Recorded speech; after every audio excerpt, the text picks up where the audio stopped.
flash forward just a little bit. You're filming the extended version of the pilot. So tell me about how that came to be, where you're filming the scene with you and Kimmy, and you're playing the trumpet.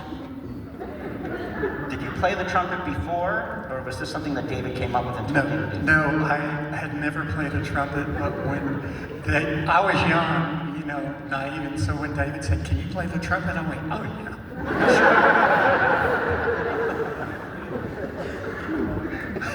Wonderful. So Kimmy, how did you first get cast? Well, I found this out recently, that I had done a commercial with, I think it was Stan Dragoti, or someone like that, and with a name like that. And I was an alien, and I had an alien husband, and we had a human daughter, and that was sad. But anyway, we were muddling through our lives. I don't know what this commercial was for. Sometimes I remember, but that's not happening right now because we are a mile high.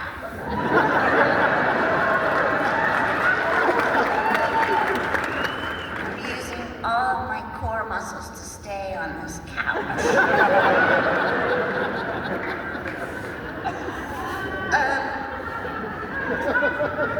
So the point is, I couldn't breathe in this alien bed, except when they took it off every now and then in between shots. And I guess I was funny or something, and Stan Dragoti mentioned a funny or something girl who's got professionalism to Joanna Ray, and so that's why she called me in to audition, which wasn't really an audition, it was just me talking David Lynch's ear off.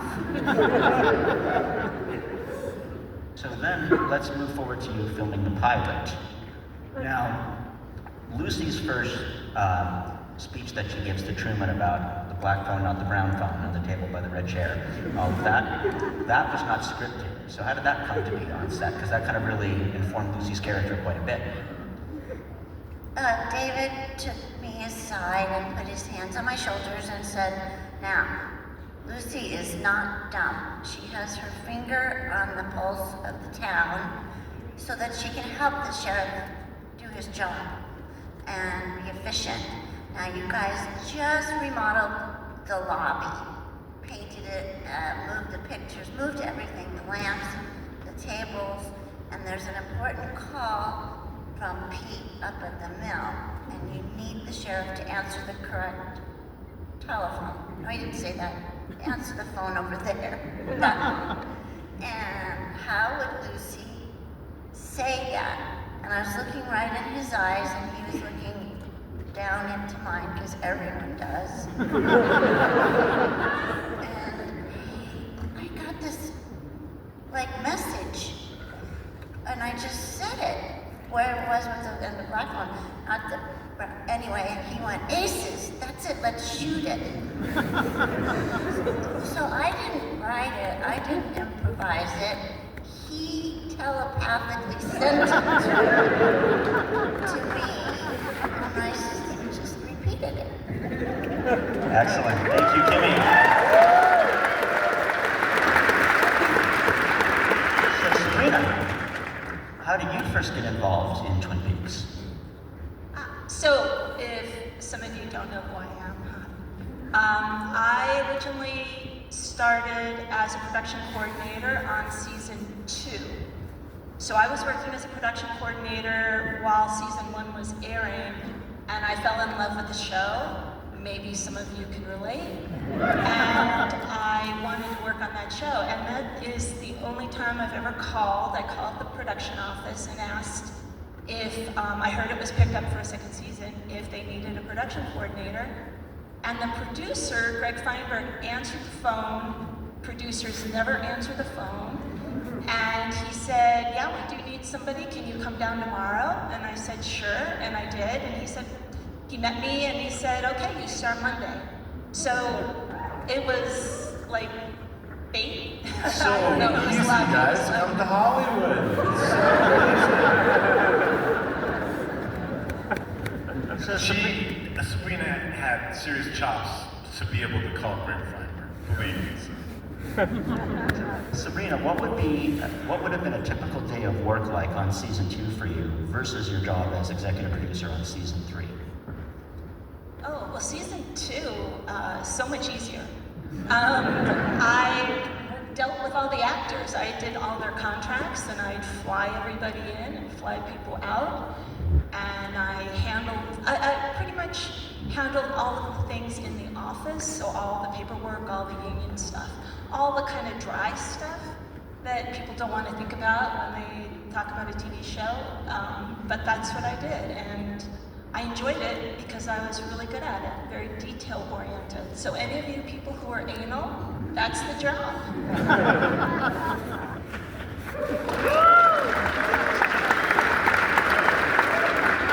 So Ray, how did you first get involved?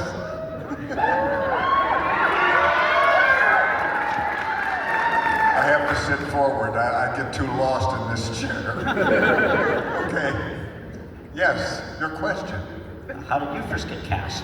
Oh, how I first got cast. Yes. I got a call from my agent, and they sent me a script, and it was called Northwest Passage. And it was going to be directed by a fellow named David Lynch. I knew him. And so I read it. I said, this is a pretty good script, but I wonder what they have in mind for me to play. Oh, obviously Sheriff Truman. I thought, yeah, I'm made for Sheriff Truman. I can wear the badge and the Sam Brown belt. Yeah. So when I went to meet David Lynch, which they set it up a couple of days later to meet with David, I thought it was going to be for Sheriff Truman. So I came into the office and there was David, and we sat down, we started talking. And we didn't talk about Sheriff Truman. We didn't talk about Northwest Passage. We didn't talk about anything having to do with the script or my playing a part in it. We talked about our first cars.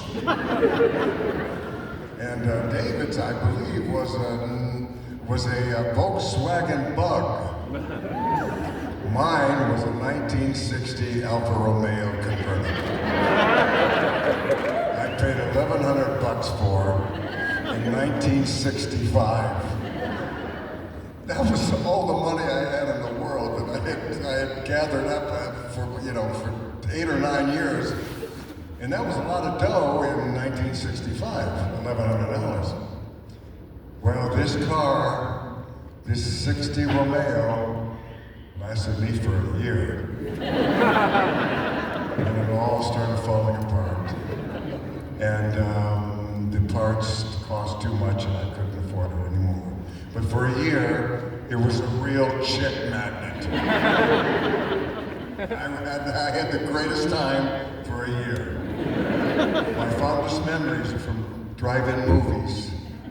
Remember those? When you would go in your car and you would sit there and you'd see the movie on screen and, oh God, what memories. So anyway, we talked about our cars, we talked about a couple of actors that we had in common, and that was the extent of it. And I thought, okay, this went well.